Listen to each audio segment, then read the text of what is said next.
If you believe the movies, being a ninja involved backflipping off a moonlit pagoda, catching a samurai's arrow between your teeth, and vanishing into a cloud of purple smoke before the guards could even draw their katanas. The reality was less shadow-walking demigod and more chronically malnourished peasant lying face down in a freezing ditch full of horse manure for 14 hours because you sneezed. The truth about the historical shinobi isn't found in black silk pajamas, throwing stars, or magical martial arts, but in the sheer unglamorous terror of 16th century espionage, where your greatest superpower wasn't agility, it was a staggering tolerance for shivering in freezing mud. The Sengoku Jidai, or Warring States period, was a century and a half of relentless, blood-soaked chaos where every warlord in Japan was desperately trying to violently annex his neighbor's real estate. In a conventional army, you had honorable samurai squaring off on battlefields to die glorious, highly publicized deaths in front of their peers. But wars aren't actually won by honorable combat. Wars are won by logistics, intelligence, and sabotage. If you needed someone's castle mapped out, their winter food supply poisoned, or a rumor planted that a rival lord was secretly plotting a rebellion,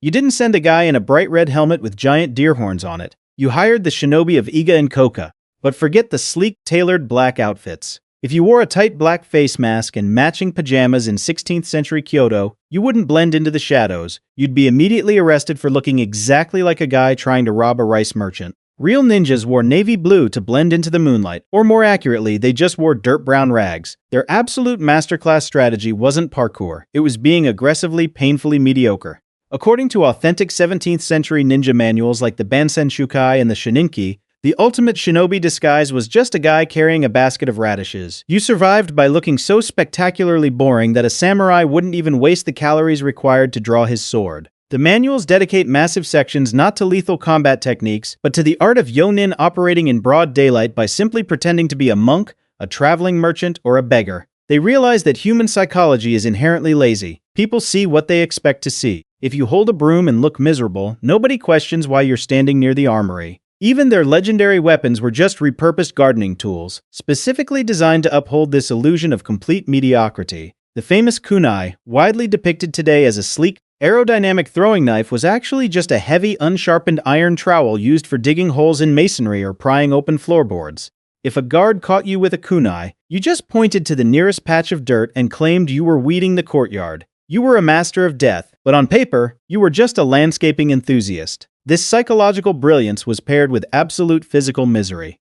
Hiding out in enemy territory meant suppressing basic biological functions to a horrific degree. If you had to camp in the rafters of a warlord's estate for 3 days to eavesdrop on a battle plan, you couldn't exactly nip down to the latrine or light a fire to roast a quail. Historical texts literally include specialized dietary guidelines to ensure a shinobi's stomach wouldn't rumble, and their sweat wouldn't smell like garlic or onions, which would instantly give away their position in a dark room. Your legendary ninja training basically amounted to chewing on pine bark, popping a pill made of crushed yams and dried herbs to temporarily paralyze your bowels, and praying you didn't get a muscle cramp while dangling by your fingertips over a garrison of armed guards. Imagine it is midnight in November, 1573. Your mission is to infiltrate an impregnable mountain fortress, steal a forged correspondence, and get out before dawn.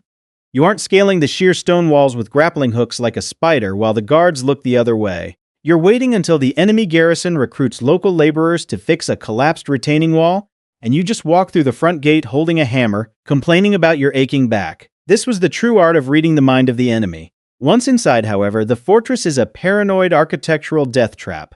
The warlords knew shinobi existed, so they designed their castles specifically to catch them.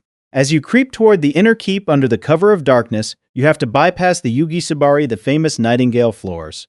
These were floorboards brilliantly engineered with inverted metal clamps that chirped like nervous birds the moment a single ounce of weight was applied to them. The Hollywood ninja steps lightly, defying gravity with mystical chi. The historical ninja realizes the floor is rigged, says screw this, and crawls through the ceiling beams where the rats live, eating a face full of cobwebs and century-old dust while desperately trying not to cough. If you manage to clear the rafters, you hit the guard patrols. To root out spies disguised as friendly soldiers, generals implemented hyper-regional password systems based on local provincial dialects.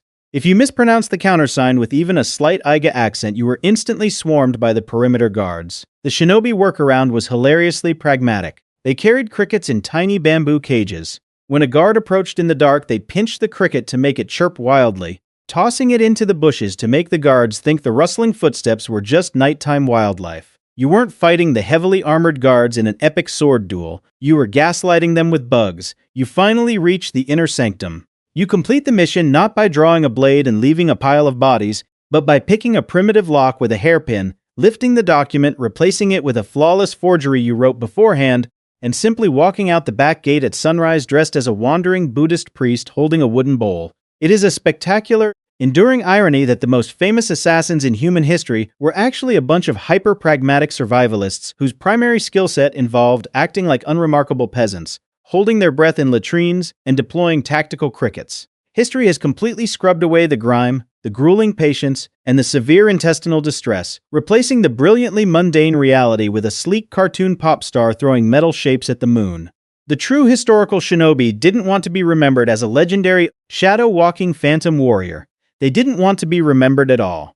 Because if anyone knew you were there, you had already failed. And there is something profoundly hilarious about the fact that the ultimate historical masters of invisibility, the men who survived entirely by being aggressively uncool and deliberately forgettable, somehow became the most famously recognizable icons on the entire planet.